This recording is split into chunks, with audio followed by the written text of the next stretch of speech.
Carles Puigdemont also said he would file a complaint against Spanish police after officers fired rubber bullets, smashed into polling stations on Sunday and beat back protesters with batons. Mr. Puigdemont gave no further details on his legal plans to challenge police, but urged Spain's national police reinforcements to leave the northeastern region. However, Spanish authorities commended officers, saying they had acted professionally and that their response was proportionate. Spain's interior minister said the 5,000 extra officers deployed to Catalonia would stay as long as necessary. Catalan officials say an overwhelming majority of voters supported independence from Spain, but the central government in Madrid has repeatedly condemned the referendum as illegal, unconstitutional and invalid.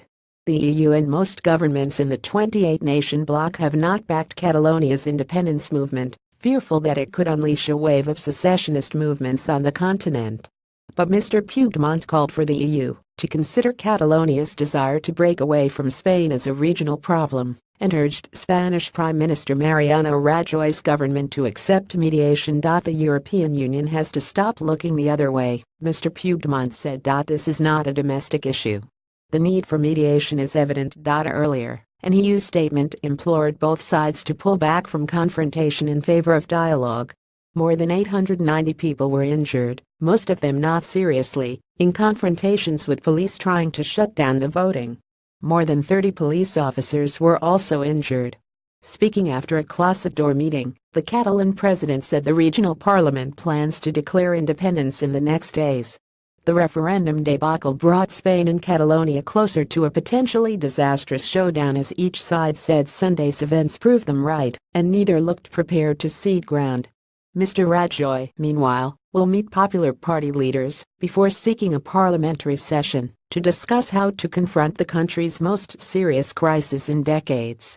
He also called an afternoon meeting with the leaders of the opposition Socialist and Ciudadanos citizens parties to discuss Spain's options. The impasse developed after Catalan authorities decided to go ahead with Sunday's referendum even after Spain's constitutional court suspended it. The Spanish central government denies the referendum even took place, while Catalan separatists say it was valid and justifies making a final break with Spain.